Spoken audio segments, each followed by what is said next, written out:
Bon. Dans cette vidéo, on essaiera de ne pas parler ouvertement, en tout cas de ne pas employer les phrases telles que vous les connaissez, pour des raisons évidentes, pour pas que l'on soit banni ou sanctionné. Je compte sur votre intelligence, je sais que vous êtes très intelligent, vous comprendrez, excusez-moi, de quoi il s'agit. On parle d'un sujet très sensible. Vous savez, le passé est très important. Le passé de chacun d'entre nous est très important. Beaucoup de gens vous disent, ah, le passé, c'est le passé. Le passé n'est jamais seulement le passé. Non. Le passé définit, en tout cas pour la plupart des cas, la nature de l'humain. Si vous regardez dans le passé très méticuleusement, vous verrez des traces de ce que la personne représente aujourd'hui. Quelqu'un vous déçoit, quelqu'un n'agit pas conformément à ce à quoi vous attendiez. Si vous regardez attentivement, vous tirez attention aux phrases qu'il sortait, à ses agissements, à ses réactions, à ses réponses, à son comportement, vous verrez quelque part, même à ses histoires, même aux histoires qu'elle raconte. Vous verrez ou vous entendrez, vous remarquerez quelque part des choses qui déclencheraient des alarmes si vous y faisiez attention. On va voir très rapidement cette vidéo. My grandmother taught me Voilà. about self-pleasuring because she wanted me to know that that pleasure was from me. Exactly. She didn't want me to fall into the hands of a man, and if he gave me pleasure, to think that that was him. And she taught me at 9. That. I had none of what Jada had. You know, her teaching to me was boys are dirty, don't let them put their tongues in your mouth, and Surely not their right. Yeah. So You if know. your mom struggled, then you know I struggled. Yeah. The demons in the back of my mind are telling me, no, you shouldn't be doing that. And Incroyable. Incroyable, n'est-ce pas? Regardez la réaction de sa maman. Ça, c'est sa mère, Adrienne Benfield.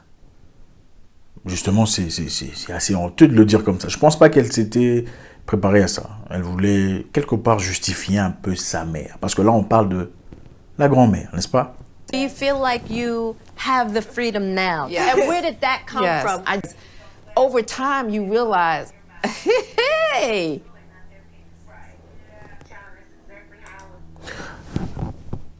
Ma mère, moi, m'a pas appris ça. Elle m'a appris à éviter les garçons. Les garçons sont sales. Il ne faut pas permettre à ce qu'ils mettent leur dans ta bouche et tout ça. Pour essayer de... C'est tout à fait normal, hein, vous savez. N'importe qui essaierait de... N'importe qui tenterait de justifier sa mère ou de défendre sa mère. C'est tout à fait normal. But I Yeah, I did don't- use toys a lot alone. alone. By your age, I gave myself multiples first.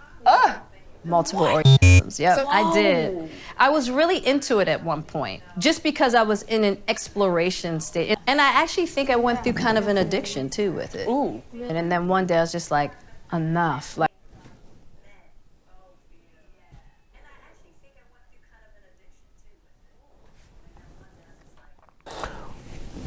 Vous voyez de quoi il s'agit là? Pour ceux qui ne savent pas, ça c'est l'émission Red Table. C'est un truc qu'ils ont créé en famille pour parler de leurs histoires. Vous savez, voilà, parler de leurs histoires. Personne n'a demandé, hein. Ils viennent parler de leur vie personnelle et tout le reste.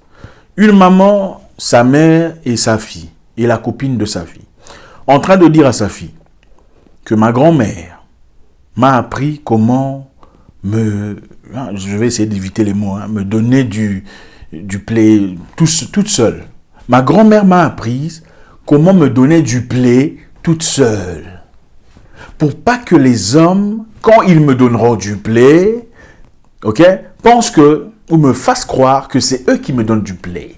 Ce n'est pas eux, c'est pas l'influence de l'homme qui me donne du play, mais c'est moi-même qui me donne du play. Ma grand-mère m'a appris à 9 ans d'âge qu'il fallait que j'apprenne à me donner du play. À 9 ans d'âge. Pour pas que quand je grandirai, un homme me fasse croire que le play que je ressens vienne de lui, ou vient de lui, ou provient de lui. Voyez un peu le concept dans lequel on a grandi. À 9 ans d'âge, on commençait déjà à se donner du... On commençait déjà, vous comprenez. À 9 ans d'âge.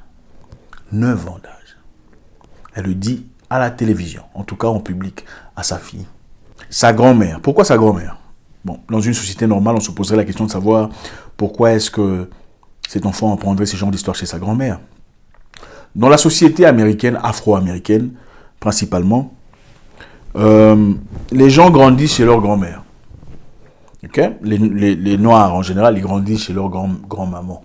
Pourquoi? Parce que papa n'est pas là, maman n'est pas là. Pourquoi papa n'est pas là? Parce que très souvent, papa hit and run. Papa Mungupan, il est parti. Parce que chez les Noirs américains, depuis... J'en ai parlé dans une histoire précédente. Pour ceux qui sont intéressés à les regarder, on essaiera de mettre le lien. Depuis qu'on a commencé dans les années 60 à promouvoir le Black Empowerment, hein, à dire, bon voilà, la femme noire d'être indépendante et tout le reste, elle n'a pas besoin d'un homme, ça a complètement détruit la structure pyramidale de la famille noire.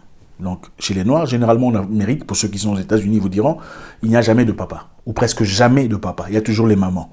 Il y a les mamans, la maman vit une vie très promiscueuse, a des grossesses, enfin bref, après avoir eu son enfant, très jeune souvent, elle laisse l'enfant chez sa mère. Donc, la mère s'occupe de l'éducation des enfants. Pourquoi? Parce qu'elle est obligée de rentrer travailler. Et quand elle travaille, il peut aussi arriver deux fois, poum, autre grossesse, elle emmène chez sa mère. Elle rentre encore travailler. Donc, c'est un cycle vicieux qui continue. Maintenant, la maman de Jada Pinkett, Adrienne Banfield Norris, vous regardez son histoire, qui essaie de défendre sa mère. Maman m'a pas dit ça, tu vois tout ça. Bon, c'est honteux, hein, c'est normal. Adrienne Banfield a divorcé 2 fois dans sa vie. Jada n'a pas grandi avec un papa. Elle n'a jamais eu de père. Voilà pourquoi elle a eu une vie compliquée, cherchant une image masculine chez Tupac, qui était un gangster pour tous ceux qui connaissent ces histoires.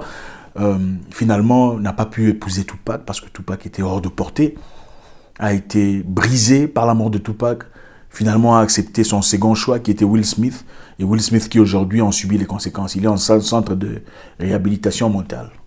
Donc le pauvre monsieur acteur, tout ça, tout ce qu'on connaît, est en train de subir des conséquences des choses qu'il n'a pas vécues dans sa vie, il subit les faits et les conséquences des choses pour lesquelles il n'a aucune responsabilité.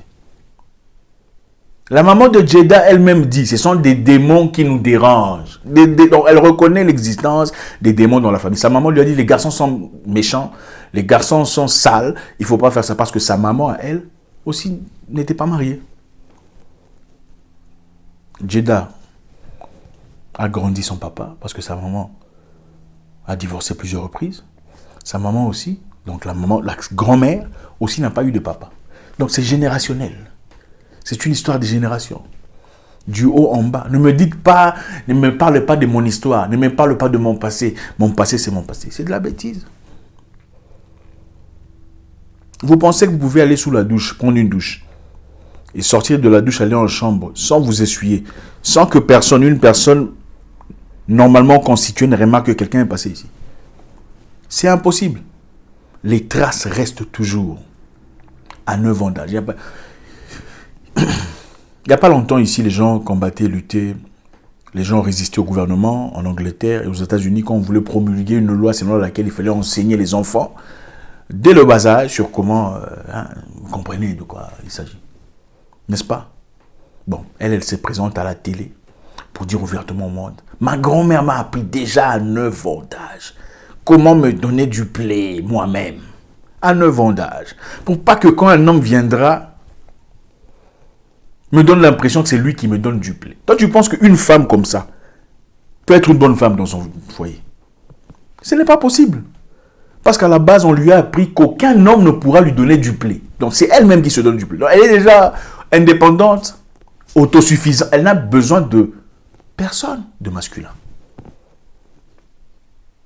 Et elle est en train de transmettre les mêmes démons, comme le dit sa mère, à son enfant. Faites très attention à qui vous associez votre vie. Beaucoup de gens vous diront, ah moi, tu sais, les gens divorcent, ils ont le droit de divorcer. Quand tu tombes sur quelqu'un, on ne tombe pas sur les gens. Très rarement sont ceux qui tombent sur des gens. Tomber sur quelqu'un, c'est-à-dire, tomber c'est quoi? Tomber, c'est-à-dire trébucher. Hein, ok? On ne s'y attendait pas. On a placé son pied dans un trou dans le noir. N'est-ce pas? On peut tomber parce qu'on a perdu équilibre. Pourquoi on perd équilibre? Parce qu'on n'a pas fait attention. On ne perd jamais équilibre dans le vide. On perd équilibre parce qu'on n'a pas fait attention à quelque chose. Comment on appelle, step ou étape ou un truc comme ça. On n'a pas vu quelque chose. Quand vous prenez le temps, vous faites les choses bien, méticuleusement. C'est-à-dire, comme on nous a appris dans la tradition. Le monsieur vient, vous l'étudiez pendant assez de temps, vous connaissez sa famille, il vient ouvertement, clairement, vous vous abstinez. Ah, ça c'est la partie difficile. C'est toujours, il m'a grossi, et puis il est parti. Non, tu ne t'es pas abstiné. Ce n'est pas de sa faute. Toi aussi, tu as brisé la loi. Quand vous étudiez les gens doucement, vous tenez en compte leur passé, leurs histoires, leur parcours. On fait très rarement, je ne dis pas jamais, mais très rarement des fautes. La plupart des gens qui se plaignent, voilà ce qui m'est arrivé à partir d'un partenaire, voilà ce qui m'est arrivé. Pour la plupart des cas, ce sont des choses qui auraient pu être évitées si on tirait attention. Ce sont des conversations très dures à accepter, je comprends. Ce n'est pas facile, surtout quand on est victime, quand on a été victime. Moi, je n'ai pas choisi ça. Je comprends tout à fait. La victimisation aussi n'est pas une solution, malheureusement. Pour chercher à progresser dans la vie, il faut savoir accepter ses fautes et ses erreurs. Pour pas que l'on reprenne les mêmes histoires avec différents personnages. Voilà pourquoi vous voyez beaucoup de personnes changer 1, 2, 3, 17 partenaires. Ils étaient tous méchants, mauvais, narcissiques. C'est tout ça. La belle famille. Il ne faut pas aimer la belle famille. C'est la maladie. Comment une personne normale peut venir vous dire il ne faut pas aimer la belle famille? Ça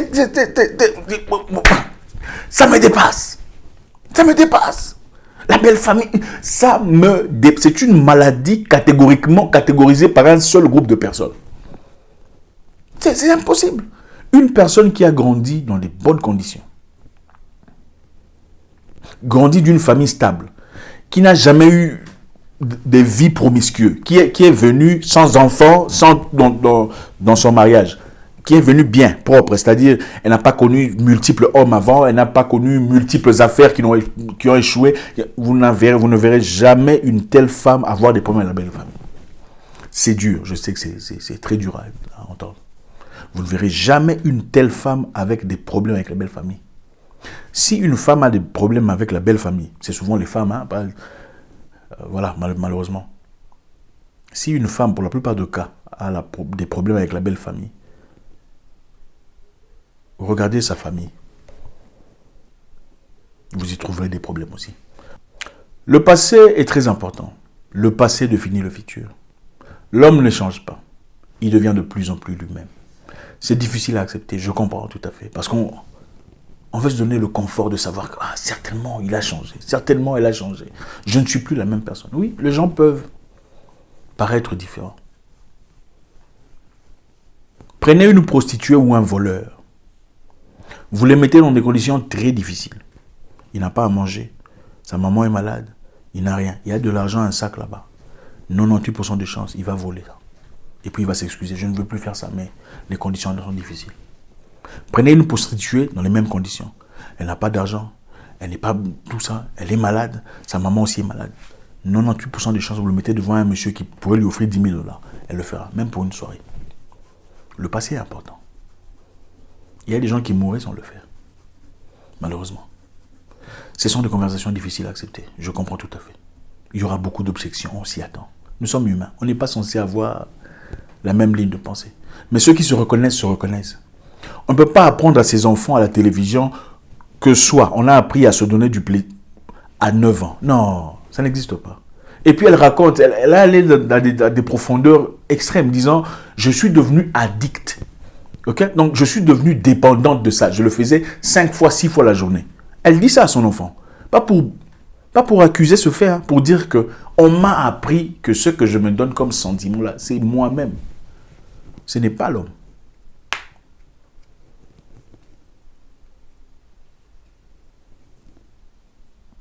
Faisons très attention.